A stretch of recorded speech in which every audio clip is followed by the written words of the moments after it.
ایک مقصد کے لیے اکٹھے ہوئے ہیں کہ قرآن پڑھیں. نحمدہ و نصلی علی رسولہ الکریم، اما بعد فاعوذ باللہ من الشیطان الرجیم، بسم اللہ الرحمن الرحیم. رب اشرح لی صدری ویسر لی امری واحلل عقدۃ من لسانی یفقہوا قولی.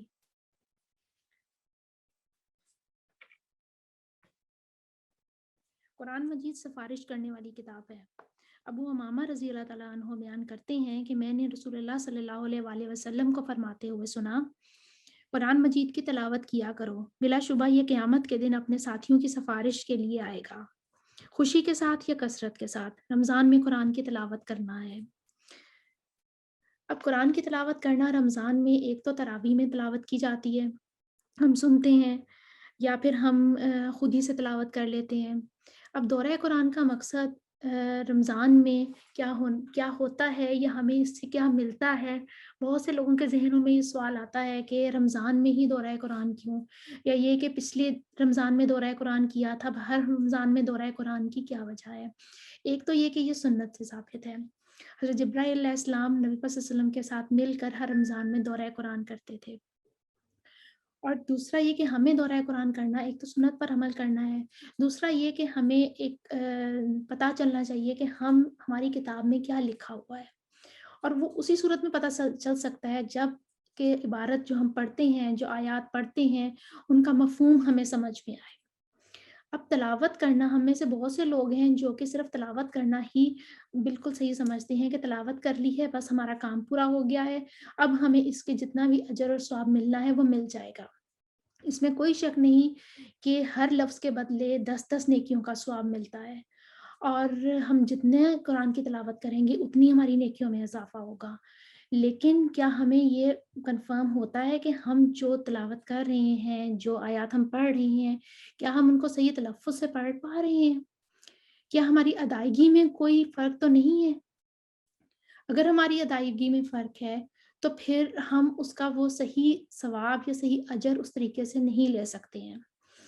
اب اگر ادائیگی آپ کی صحیح ہو رہی ہے، آپ اس کو صحیح طریقے سے ادا کر رہے ہیں، تو کیا اب یہ سمجھیں کہ آپ جو پڑھ رہے ہیں، جو تلاوت کر رہے ہیں، کیا اس کا مفہوم آپ کو سمجھ میں آ رہا ہے؟ جو احکامات اللہ تعالیٰ نے دیے ہیں ہمیں، قرآن میں ہمیں سکھائے ہیں، جو قرآن ہماری زندگی کا جیسے کوڈ آف لائف ہے، ہماری زندگی گزارنے کا طریقہ ہے، کیا ہمیں وہ طریقہ سمجھ میں آ رہا ہے؟ اگر تو طریقہ سمجھ میں آ رہا ہے پھر تو بہت ہی اچھی بات ہے. تو اب اگر طریقہ سمجھ میں نہیں آ رہا تو پھر یہ ہمارے لیے لمحہ فکریہ ہے کہ ہمیں کچھ ایسا کرنا چاہیے کہ ہم اپنی زبان میں ایک قرآن کا دورہ قرآن اٹینڈ کر لیں یا سن لیں یا پڑھ لیں اس کو، تاکہ ہمیں پتہ چل سکے کہ قرآن کے اندر کیا لکھا ہے. اب تیسری کیٹیگری جو صحیح تلفظ سے پڑھ بھی سکتے ہیں اور ان کو ان کا مفہوم بھی سمجھ میں آ رہا ہے، کیا وہ اس پر پورے طریقے سے عمل کرنے کے قابل ہیں؟ یا کہیں سوشل پریشر کی وجہ سے یا دنیاوی معاملات میں الجھ کر یا کسی ذمہ داریوں میں الجھ کر وہ اس سے بے پرواہ تو نہیں ہو گئے کہ اس پر عمل نہ کر سکے ہوں، یا عمل نہ کرنے کا ان کے پاس وقت نہ ہو. تو اگر آپ قرآن کی تلاوت صحیح طریقے سے صحیح تلفظ سے کر رہے ہیں، دوسرے نمبر پہ اس کا مفہوم اچھے طریقے سے سمجھ رہے ہیں، اور تیسرے نمبر پہ اگر آپ اس پر عمل کرنے کے قابل ہو رہے ہیں، تو پھر ہم یہ کہہ سکتے ہیں کہ ہاں، ہم قرآن جو ہم پڑھ رہے ہیں ہم اس کا شاید حق ادا کر رہے ہیں. بالکل اسی طریقے سے جس طرح سے اب جب ڈرائیو کر رہے ہوتے ہیں اور آپ اگر منہ سے جتنا مرضی بولتے جائیں کیپ لیفٹ، اور آپ اگر رائٹ ٹرن لے لیں تو آپ کی گاڑی جو بھی آپ چلا رہے ہیں وہ کسی دیوار میں یا کسی دوسری گاڑی میں جا کے لگے گا. آپ کے منہ سے بولنا کیپ لیفٹ کہنا کوئی فائدہ نہیں دے گا، آپ کا جو نقصان ہونا ہے وہ ہو چکا ہوگا. بالکل اسی طریقے سے قرآن میں ہم جو باتیں پڑھ رہے ہیں، اب ہم جو بھی پڑھ رہے ہیں ہمیں سمجھ نہیں آ رہا اور ہمارے عمل جو ہیں وہ اس سے مختلف ہیں یا اس سے نفی کرتے ہیں، تو پھر ہمارا وہ قرآن کی تلاوت کرنا ہمیں کوئی فائدہ نہیں دے گا. اور اگر ہم یہی کیپ لیفٹ بھی اگر ہم صحیح طریقے سے نہ کہیں، ہم اگر کوپ لیفٹ اس طرح کوئی اور ہی لفظ بول دیں، وہ صحیح طریقے سے ادا بھی نہ کر پائیں، تو پھر تو ہمیں سننے والا یا ہمیں دیکھنے والا تو بالکل ہمیں ہماری سینسز میں، ہمیں ہوش و حواس میں نہیں مانے گا، کیونکہ ہم منہ سے بول بھی صحیح نہیں رہے اور عمل بھی صحیح نہیں کر رہے. تو قرآن کے ساتھ بھی ہمارا معاملہ کچھ ایسے ہی ہے. جب ہم تلاوت کرتے ہیں، اگر ہم اس کو صحیح طریقے سے ادا ہی نہیں کر پاتے اور اس پہ عمل ہی نہیں کر پاتے، تو ہمارے ہوش و حواس بھی اسی ڈرائیور کی طرح ہوں گے جو منہ سے بھی کوپ لیفٹ کوپ لیفٹ کرتا جا رہا ہے اور مڑتا بھی رائٹ سائڈ پہ جا رہا ہے. نہ اس کو منہ سے بولنا صحیح طرح آتا ہے اور نہ اس کو عمل کرنا صحیح طرح آتا ہے. تو یہ ہمارے اختیار میں ہے کہ اللہ نے ہمیں جو زندگیاں دی ہیں، ہمیں جو وقت دیا ہے، ہم اس کا کس طریقے سے استعمال کرتے ہیں. کیا ہم اپنی ساری صلاحیتوں کو قرآن سیکھنے اور سکھانے میں لگاتے ہیں، یا ہمارا سارا صلاحیتیں، ہمارا وقت جو ہے وہ دنیا کے کاموں میں لگا ہوا ہے. آج سے ہم قرآن مجید کا آغاز کرنے جا رہے ہیں. قرآن مجید اللہ تعالیٰ کا کلام ہے، کسی انسان کی بات نہیں ہے، کسی فرشتے کا قول نہیں ہے، اور نہ کسی اور مخلوق کی بات ہے. یہ اس کا کلام ہے جس نے مجھے اور آپ کو پیدا کیا ہے. یہ سب سے بڑا ہے، جس کی بڑائی کا اظہار ہم دن میں کئی بار کرتے ہیں. نماز کے ہر ایکشن پر اللہ اکبر کہتے ہیں کہ اللہ سب سے بڑا ہے، اور ہمارا اس پر ایمان بھی ہے کہ اللہ سب سے بڑا ہے. جب اللہ سب سے بڑا ہے تو پھر اس کی عزت، اس کا احترام، اس کا ادب اور اس کے کلام کا ادب ہم پر لازم ہو جاتا ہے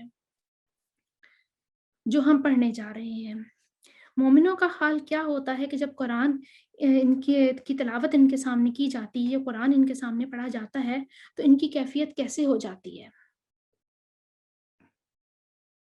المؤمنون الذين إذا ذكر الله وجلت قلوبهم وإذا تليت عليهم آياته زادتهم إيمانا وإذا تليت عليهم آياته زادتهم إيمانا وعلى ربهم يتوكلون. سچے مومن تو وہ ہیں کہ جب ان کے سامنے اللہ کا ذکر کیا جائے تو ان کے دل کانپ اٹھتے ہیں. اپنے دلوں کا جائزہ لیجئے، اپنے دلوں کا محسوس کیجئے، اپنے دلوں میں جھانکیے کہ اللہ کا کلام سنتے ہوئے آپ کا حال کیا ہوتا ہے. اور جب اللہ کی آیات انہیں سنائی جاتی ہیں تو ان کا ایمان بڑھ جاتا ہے. ہم نے قرآن مجید پڑھنے اور دورہ قرآن کا مقصد سمجھا، سیکھا، اور اس کا مقصد اصل میں ہے کیا کہ ہمارے ایمان میں اضافہ ہو. ہم سب کو اس بات کا جائزہ لینا ہے کہ ہم سب کو اللہ کی کتاب پڑھنے اور سننے کے بعد کیا میرے ایمان میں اضافہ ہوتا ہے.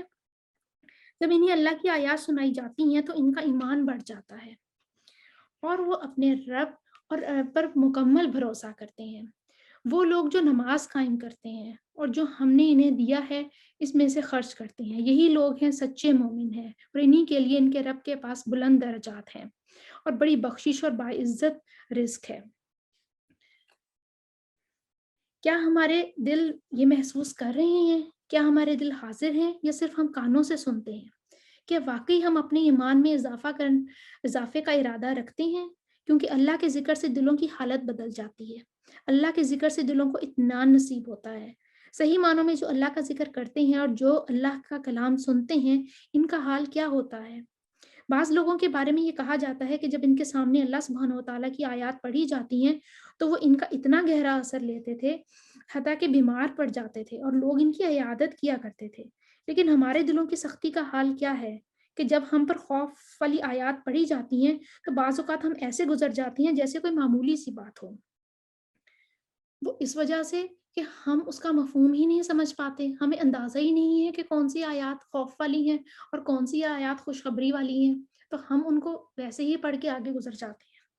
حقیقی مومن وہ ہوتا ہے جو آیات سن کر ڈر جاتا ہے، اللہ سے ڈرتا ہے، اثر قبول کرتا ہے، ان کے یقین میں اضافہ ہوتا ہے اور ان کا عمل بہتر ہو جاتا ہے، ان کا اخلاق بہتر ہو جاتا ہے. تو قرآن مجید پڑھتے ہوئے اپنے ایمان کا جائزہ لیتے رہیں کہ کیا میرا ایمان بڑھ رہا ہے، کیا میرا عمل بہتر ہو رہا ہے، کیا واقعی قرآن میرے دل پر اثر کر رہا ہے اور اس کا اثر کسی رنگ میں ظاہر ہوگا.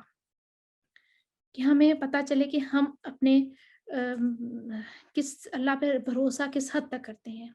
اسی آیت کو ایک دفعہ ہم دوبارہ سنتے ہیں اور اپنی اس ارادے، نیت اور جذبے کے ساتھ قرآن مجید کھولتے ہیں. المؤمنون الذين إذا ذكر الله وجلت قلوبهم وإذا تليت عليهم آياته زادتهم إيمانا وإذا تليت عليهم آياته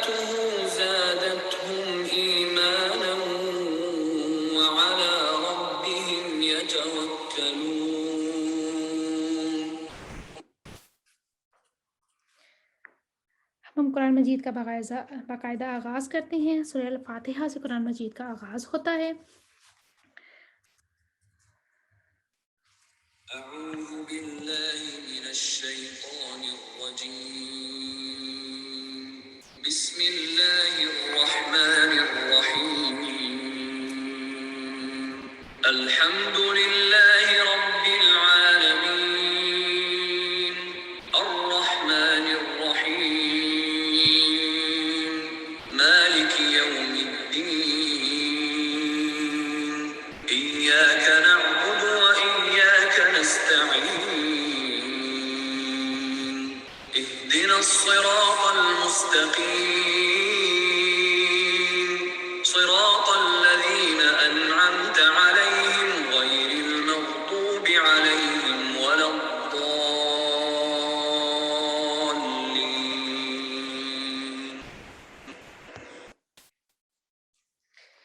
بسم اللہ الرحمن الرحیم۔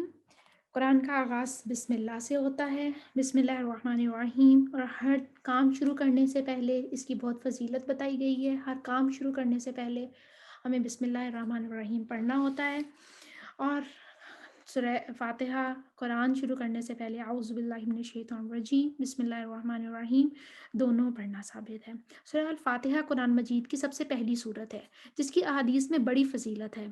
فاتحہ کے معنی آغاز اور ابتدا کے ہیں، اور احادیث سے اسے اور بھی نام ثابت ہوئے ہیں، مثلا ام القرآن، السبع المثانی، القرآن العظیم، شفاء رقیہ۔ اس میں شفا بھی ہے، جس طرح ایک صحابی نے ایک بچھو کے ڈسے ہوئے کو اس سے دم کیا تو اسے آرام آ گیا، تو نبی پاک صلی اللہ علیہ وآلہ وسلم نے فرمایا تجھے کس طرح معلوم ہوا کہ یہ دم ہے؟ اور اس کا ایک اور اہم نام الصلاۃ بھی ہے، جیسا کہ حدیث قدسی میں اللہ تعالیٰ نے فرمایا کہ میں نے صلاۃ یعنی نماز کو اپنے اور اپنے بندے کے درمیان تقسیم کر دیا ہے۔ مراد سورہ فاتحہ ہے، جس کا نصف حصہ اللہ تعالیٰ کی حمد و ثنا ہے، اور اس کا باقی کا نصف حصے میں دعا اور مناجات ہیں جو بندہ اللہ کی بارگاہ میں کرتا ہے۔ اس حدیث میں سورہ فاتحہ کو نماز سے تعبیر کیا گیا ہے، جس سے یہ صاف معلوم ہوتا ہے کہ نماز میں اس کا پڑھنا بہت ضروری ہے۔ جیسے اور بھی احادیث میں یہ بات واضح ہو جاتی ہے کہ اس شخص کی نماز نہیں جس نے سورہ فاتحہ نہیں پڑھی۔ تو سورہ فاتحہ نماز کا ایک بنیادی رکن ہے۔ الحمدللہ رب العالمین، تمام تعریفیں جو ہیں وہ اللہ تعالیٰ کے لیے ہیں۔ الرحمن الرحیم، جو کہ تمام جہانوں کا پالنے والا ہے۔ مالک یوم الدین، بڑا مہربان ہے، نہایت رحم کرنے والا ہے، اور بدلے کے دن کا مالک ہے۔ ایاک نعبد و ایاک نستعین، اللہ تعالیٰ ہم تیری ہی عبادت کرتے ہیں اور صرف تجھی سے مدد مانگتے ہیں۔ اہدنا الصراط المستقیم، ہمیں سیدھی اور سچی راہ دکھا دے۔ صراط الذین انعمت علیہم، ان لوگوں کا راستہ جن پر تو نے انعام کیا، نہ کہ ان لوگوں کا راستہ جن پر تو غضبناک ہو گیا، اور نہ کہ گمراہوں کا راستہ۔ آمین۔ دنیا میں بھی اگرچہ مکافات عمل ہے اور دنیا میں بھی سلسلہ جاری رہتا ہے، لیکن ہمیں یہ پتہ ہونا چاہیے کہ ہمارا سیدھا راستہ کیا ہے۔ اللہ تعالیٰ سے مدد مانگنی چاہیے، ایاک نعبد و ایاک نستعین، اللہ تعالیٰ ہم تیری ہی مدد مانگتے ہیں ہر کام میں، ہر چیز میں، اللہ تعالیٰ ہم تیری ہی عبادت کرتے ہیں۔ اب عبادت کا مفہوم تھوڑا سا براڈ ہے۔ عبادت دلی بھی ہوتی ہے، عبادت قلبی اور زبان سے بھی کی جاتی ہے۔ عبادت جو ہوتی ہے وہ آپ کے ذہن کی بھی عبادت ہوتی ہے، آپ نے اللہ تعالیٰ کے احکام کو کس طریقے سے اپنے اندر سمیٹا ہے، آپ اس کو ماننے کو کس حد تک تیار ہوئے ہیں، یہ سب اللہ تعالیٰ کی عبادت میں ہی آتی ہیں۔ ہماری قولی عبادات ہوتی ہیں جو ہم منہ سے بول کے کرتے ہیں، ہماری جسمانی عبادات ہوتی ہیں جو کہ ہم نماز یا اپنا روزہ، وہ جسمانی عبادات میں آ جاتا ہے، اور اس کے بعد ہماری قلبی عبادات ہوتی ہیں جو کہ ہمارا دل اللہ کی طرف کتنا ہے، ہم دل سے اللہ تعالیٰ کے احکامات ماننے کو کس حد تک تیار ہیں۔ اگر تو ہم دل سے اللہ تعالیٰ کے احکامات ماننے کو تیار ہیں تو پھر وہ ہماری عبادت میں اس کا کنسیڈر ہوتی ہیں۔ اگر تو ہم دل سے مانتے ہی نہیں ہیں، اللہ تعالیٰ کی عبادات کا مذاق اڑاتے ہیں یا ہم ان کو اس طریقے سے لے کے چلتے ہی نہیں ہیں، تو پھر ہماری عبادات جو ہیں وہ کسی طرح نہیں ہو سکتی، ہمارے وہ کام نہیں آ سکتا ان عبادات کا۔